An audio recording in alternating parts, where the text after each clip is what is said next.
Allahu Akbar, Allahu Akbar, Allahu Akbar, walillahilham. Alhamdulillah, syukur hari ini kita dapat mengadakan program korban di Sayong Lembah, Kuala Kangsar, Perak.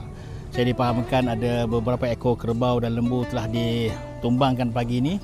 Tak lain tak bukan korban ini bukan soal tentang suatu pekerjaan yang sia-sia. Malah di sebaliknya hikmahnya adalah tentang konsep prinsip kesamaan dalam Islam.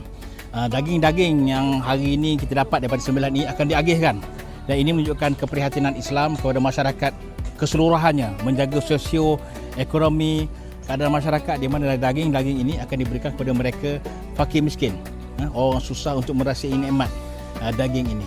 Di mana inilah konsep Islam, di mana orang kaya membantu orang yang miskin, orang yang mampu, yang kuat membantu orang yang lemah, dan ini akan menjadikan Islam ini diterima oleh semua masyarakat.